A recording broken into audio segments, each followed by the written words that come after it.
Plus quelqu'un comprend le monde, moins il parvient à s'y sentir chez lui. C'est l'une des vérités les plus inconfortables de l'expérience humaine. Car si l'on observe honnêtement, quelque chose de curieux se produit chez de nombreuses personnes intelligentes, sensibles et profondément réflexives. Elles commencent peu à peu à s'éloigner de la vie sociale.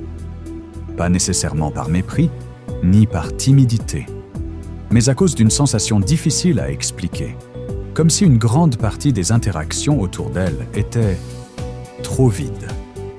Alors surgit une question dérangeante. Cet éloignement est-il de l'arrogance? Un traumatisme? Ou y a-t-il quelque chose de plus profond en train de se produire? Arthur Schopenhauer, peut-être l'un des philosophes les plus impitoyablement lucides de l'histoire, pensait que la réponse était bien plus troublante. Pour lui, plus la conscience d'une personne se développe, plus il devient difficile de trouver un véritable confort dans la coexistence ordinaire.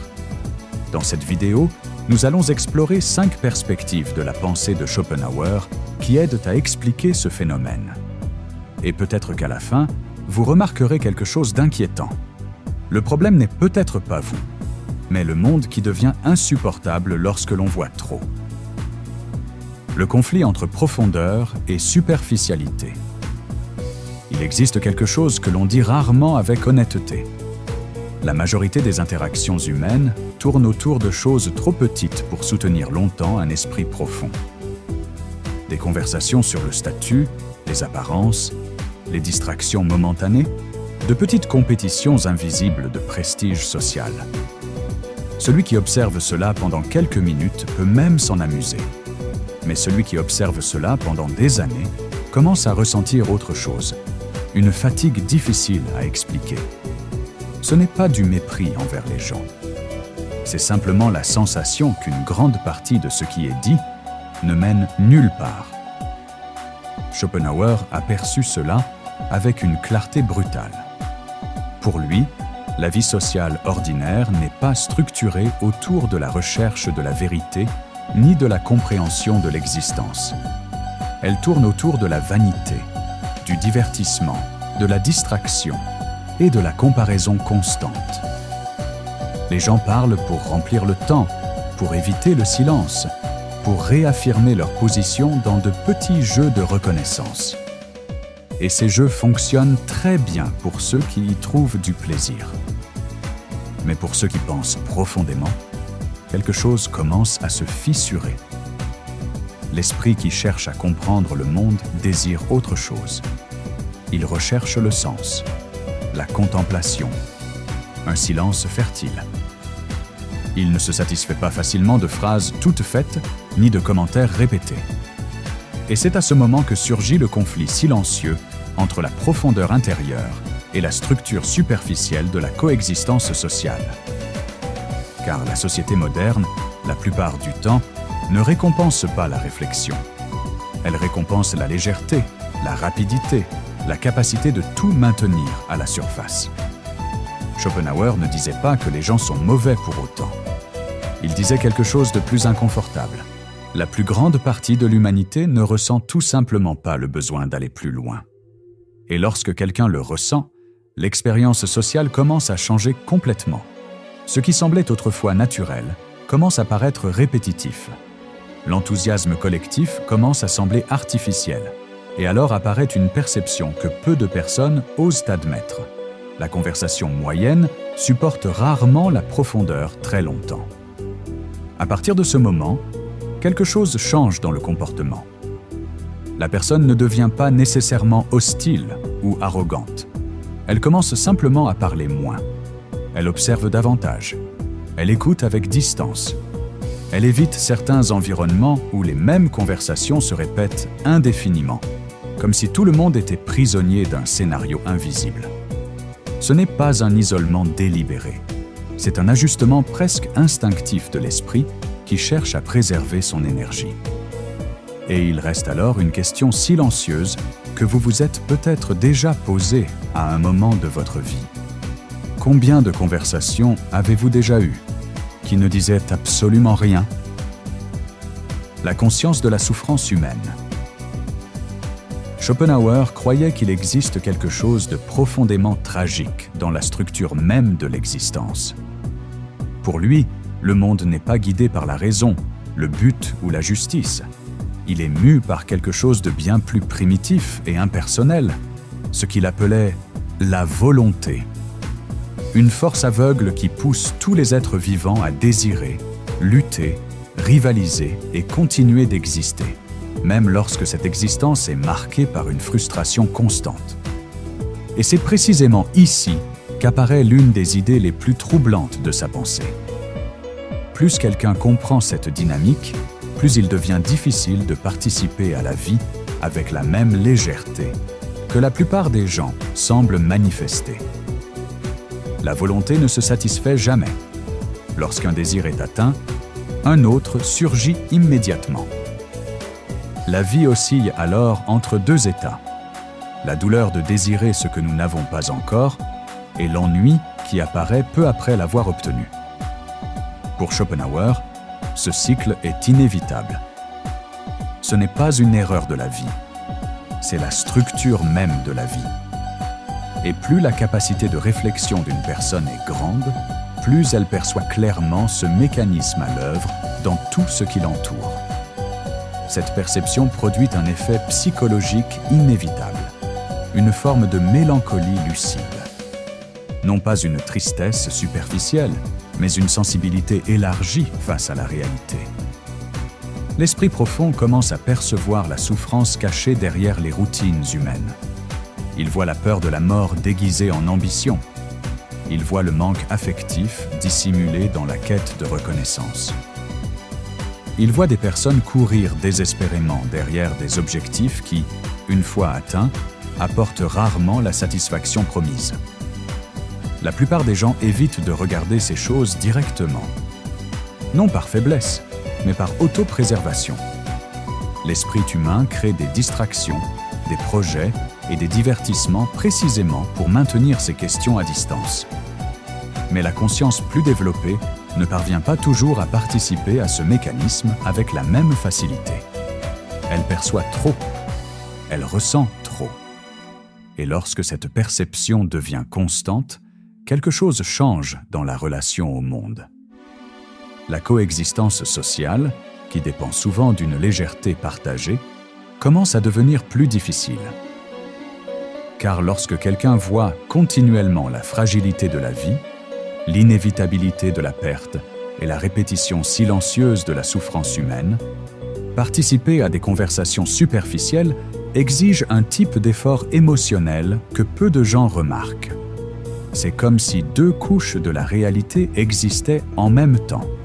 L'une visible, légère et quotidienne, et l'autre plus profonde, silencieuse et inévitablement tragique. Et c'est peut-être pour cela qu'une phrase inspirée de Schopenhauer continue de résonner avec autant de force. La conscience profonde rend impossible la légèreté artificielle de la plupart des interactions sociales. Car une fois que vous percevez certaines choses sur l'existence, une question difficile devient impossible à ignorer. Comment participer avec enthousiasme à un jeu lorsque vous avez déjà compris qu'il n'a pas de prix ? Le conflit entre authenticité et théâtre social. Schopenhauer avait une vision assez dure de la vie sociale. Pour lui, une grande partie de la coexistence humaine n'est pas construite sur l'authenticité, mais sur la représentation. Les gens ne se contentent pas de parler les uns avec les autres. Ils jouent des rôles, ils ajustent le ton de leur voix, choisissent soigneusement ce qu'ils montrent et ce qu'ils cachent, mesurent chaque geste selon l'environnement. La société, en ce sens, fonctionne comme une grande scène où presque tout le monde joue constamment un rôle. Cette mise en scène n'est pas toujours malveillante. Souvent, elle naît du simple désir d'être accepté. Dès l'enfance, nous apprenons que certaines opinions doivent être adoucies, que certaines émotions doivent être cachées, que certaines vérités sont trop inconfortables pour être dites à voix haute. Ainsi, peu à peu, la coexistence sociale se construit sur de petites adaptations, de petites omissions et de petites performances qui rendent la vie commune plus confortable. Le problème est que l'esprit plus lucide commence à percevoir ce mécanisme avec une clarté croissante. Avec le temps, il devient difficile d'ignorer la quantité de masques présents dans les relations humaines. Les conversations commencent à sembler répétées. Les compliments paraissent stratégiques. Les démonstrations d'intérêt cachent souvent un calcul social. Ce qui semblait autrefois naturel commence à révéler une couche invisible de protocoles et d'attentes silencieuses. Schopenhauer pensait que cette perception crée un conflit intérieur inévitable. Car participer pleinement à la vie sociale exige souvent d'accepter ces règles implicites du jeu. Cela exige d'adoucir certaines vérités, de cacher certaines pensées ou de montrer de l'enthousiasme pour des choses qui, au fond, n'éveillent aucun véritable intérêt. Pour certaines personnes, cela se produit naturellement. Elles naviguent dans ce théâtre social avec habileté et légèreté. Mais pour l'esprit qui valorise profondément l'authenticité, ce processus peut devenir extrêmement fatigant. Chaque petite adaptation commence à ressembler à une déformation de soi. Chaque conversation superficielle exige un effort silencieux d'autocensure. Et peu à peu, surgit un dilemme difficile à ignorer. Continuer à jouer un rôle pour maintenir l'harmonie sociale, ou s'éloigner pour préserver sa propre honnêteté intérieure. Schopenhauer, durant une grande partie de sa vie, a choisi l'éloignement. Non parce qu'il haïssait l'humanité, mais parce qu'il développait une intolérance croissante envers l'artificiel. Pour lui, plus quelqu'un développe sa conscience, moins il possède de patience pour les relations soutenues uniquement par l'apparence et la convention. L'intelligence, dans ce sens, crée une sorte d'allergie au faux. Peut-être est-ce pour cela qu'une phrase simple résume si bien cette expérience. Ce n'est pas de la misanthropie, c'est la fatigue de faire semblant. Car lorsque quelqu'un commence à valoriser la vérité au-dessus de l'approbation sociale, de nombreuses relations commencent à révéler leur fragilité. Et alors surgit une question inconfortable, rarement dite à voix haute. Combien de relations existent aujourd'hui uniquement parce que personne n'a eu le courage d'être complètement honnête? La richesse du monde intérieur. Il existe un point central dans la pensée de Schopenhauer qui aide à comprendre pourquoi certaines personnes s'éloignent naturellement de la vie sociale. La différence entre un esprit qui dépend du monde extérieur et un esprit qui possède une richesse intérieure. Pour lui, la qualité de l'expérience humaine ne dépend pas seulement de ce qui se passe autour de nous, mais surtout de ce que nous portons à l'intérieur de notre propre conscience. Schopenhauer pensait que les personnes ayant peu de contenu intérieur ont constamment besoin de stimuli extérieurs pour combler le vide. Elles recherchent le mouvement, le bruit, la distraction continue. Les fêtes, les événements, les conversations incessantes, la validation sociale, la présence constante d'autres personnes. Pas nécessairement parce qu'elles aiment profondément cela, mais parce que le silence devient inconfortable. Lorsqu'il n'y a pas assez de stimulation extérieure, l'ennui apparaît rapidement. Cet ennui, selon Schopenhauer, est l'un des grands révélateurs de la vie intérieure d'une personne. Celui qui dépend totalement des distractions extérieures doit être toujours occupé, toujours diverti, toujours entouré d'activités. L'esprit qui ne trouve pas de ressources en lui-même commence à chercher dans le monde social une manière d'échapper à sa propre compagnie. Mais la situation change complètement lorsque quelqu'un possède un monde intérieur plus développé. Un esprit riche ne dépend pas autant des stimuli extérieurs pour trouver de l'intérêt dans sa propre existence. La lecture devient un vaste territoire de découverte. La contemplation transforme des moments simples en expériences profondes. La création, que ce soit par l'écriture, l'art ou la pensée, ouvre un espace pour un type d'engagement qui ne dépend pas de la présence constante d'autres personnes. Dans ces cas-là, Le silence cesse d'être une menace et devient un espace fertile. Le temps passé seul ne semble pas vide, mais rempli de possibilités intérieures. Les pensées s'organisent, les idées mûrissent, les perceptions s'approfondissent. Ce qui serait pour beaucoup de la solitude devient, pour un esprit plus réfléchi, une forme de liberté. Schopenhauer voyait cette différence avec beaucoup de clarté. Pour lui, plus la richesse intérieure d'une personne est grande, moins elle dépend de la vie sociale pour se sentir vivante. Cela ne signifie pas du mépris pour les autres, mais simplement un changement dans la source de satisfaction. Au lieu de chercher l'intensité dans la quantité des relations, l'esprit profond commence à valoriser la qualité, la profondeur et le sens. C'est pourquoi la solitude ne doit pas nécessairement être comprise comme une perte. Dans bien des cas, elle représente exactement le contraire. Elle est l'espace où la conscience peut exister sans distraction constante, sans besoin d'approbation et sans la pression de participer à des interactions qui n'offrent pas de véritable nourriture intellectuelle ou émotionnelle. Peut-être est-ce pour cela qu'une question simple révèle tant de choses sur l'expérience humaine. Êtes-vous réellement seul ou simplement dans un silence suffisant pour enfin vous entendre vous-même? La stratégie de protection psychologique. Il existe encore une dernière perspective dans la pensée de Schopenhauer qui aide à comprendre pourquoi de nombreuses personnes intelligentes finissent par s'éloigner de la vie sociale. La nécessité de protection psychologique. Pour lui, la société n'est pas seulement un espace de coexistence. C'est aussi un champ constant de tensions humaines. L'envie, la compétition, la comparaison, les luttes silencieuses pour la reconnaissance. Ces forces sont présentes dans pratiquement tous les environnements sociaux, même lorsqu'elles apparaissent déguisées en cordialité. Schopenhauer observait que plus quelqu'un devient sensible et conscient, plus il se sent vulnérable face à ces dynamiques. Les personnes plus réflexives perçoivent facilement de petits gestes d'hostilité, des rivalités subtiles, des commentaires chargés de jugement ou de mépris déguisé. Ce qui passe inaperçu pour certains peut affecter profondément un esprit plus attentif. C'est pourquoi il pensait que la vie sociale expose souvent l'individu à des conflits inutiles. La coexistence humaine, loin d'être seulement un espace d'amitié et de coopération, éveille aussi des rivalités et des ressentiments qui apparaissent souvent sans raison claire. Plus quelqu'un participe à ces environnements, plus il est probable qu'il se retrouve impliqué dans de petites luttes d'ego, des comparaisons constantes et des jeux de prestige.